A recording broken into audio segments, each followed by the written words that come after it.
బీజీయ సమాసాల గుణకారం. పిల్లలు, ఈరోజు మనం బీజీయ సమాసాల గుణకారాన్ని పరిశీలిద్దాం. ఇలాంటి గుణకారం యొక్క ఉపయోగం ఏమిటి? రెండు బీజీయ సమాసాలను గుణించాల్సిన అవసరం మనకి ఎప్పుడు వస్తుంది? మనకి పొడవు ఎల్ మరియు వెడల్పు బి గల దీర్ఘచతురస్రం ఇచ్చారనుకోండి, అప్పుడు దాని వైశాల్యం ఎల్ ఇంటూ బి. ఇక్కడ ఎల్ పొడవు, వెడల్పు బి.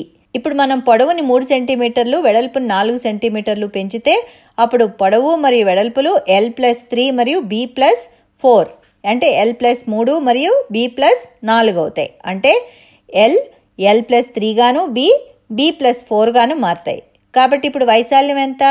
L+3 into B+4. ఇక్కడ L+3 మరియు B+4లు బీజీయ సమాసాలు. కాబట్టి కొత్త వైశాల్యం కనుక్కోవాలంటే మనం ఈ బీజీయ సమాసాలని గుణించాలి. బీజీయ సమాసాల గుణకారం యొక్క వినియోగం అంటే ఏమిటి? వీటి గుణకారం ఎలా చేయాలి ఇప్పుడు చూద్దాం. ముందుగా మనం ఒక సులభతరమైన ఉదాహరణతోటి మొదలెడదాం. అతి చిన్న బీజీయ సమాసం ఏకపది. ఇది ఒకే ఒక పదాన్ని కలిగి ఉంటుంది. ఇప్పుడు మనం 4aని 3bతో గుణిద్దాం. ఇవి రెండు ఏకపదులు.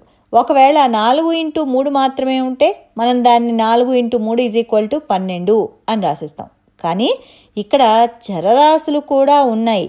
మనం 4aని 4x a మరియు 3bని 3x b అని రాస్తాం. మొదట ఈ బీజీయ సమాసాన్ని వేరువేరు కారణాంకాల లబ్దంగా విడగొట్టాలి. ఇప్పుడు గుణకారం వినిమయ ధర్మాన్ని పాటిస్తుంది కాబట్టి స్థిరరాశులన్నిటినీ పక్కపక్కగా, అలానే చరరాశులన్నింటినీ పక్కపక్కగా అమర్చవచ్చు. ఈ అమరిక ఫలితాన్ని మార్చదు. కాబట్టి 4x3 a అని వస్తుంది. 4x3 12, a b.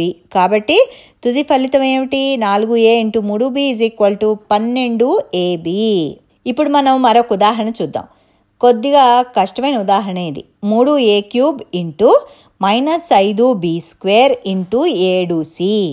ఇక్కడ బ్రాకెట్ పెట్టాను, చూసారా, గమనించారా? బ్రాకెట్లో -5 అంటే ఇది రుణాత్మకమైన 5 అనే పూర్ణ సంఖ్య అని అర్థం.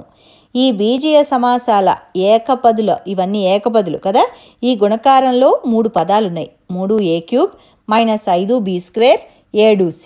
ఈ పదాలని మనం ప్రధాన కారణాంకాల లబ్దంగా విడగొడదాం. 3a³ 3 × a × a × a. -5b² -5 × b × b. 7c 7 × c. ఈ స్థిర పదాలని అంటే ఈ గుణకాలని ఒక చోటకు చేరిస్తే 3 × -5 -15. మళ్ళీ ఇక్కడ -15 × 7 -105. కాబట్టి తుది ఫలితం సమాధానం ఏమిటి? -105 a³b² c అన్నమాట. ఒకవేళ ఇంకొక ఏ ఎక్కువైతే, అంటే ఉదాహరణకి 7c బదులుగా 7ac కనుక్కుంటే మనకి ఏ యొక్క ఘాతాంకం 4 అని వస్తుంది. అంటే మనం 4 ఏలను గుణిస్తే మనకి a⁴ వస్తుంది. మరికొన్ని ఉదాహరణలు చూద్దామా? ఇప్పుడు మనం ఏకపదితో బహుపదిని గుణిద్దాం.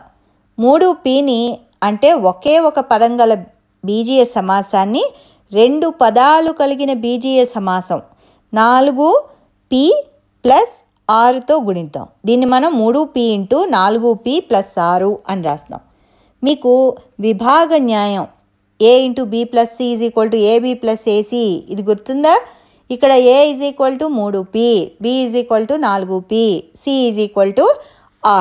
3p × 4p + 3p × 6.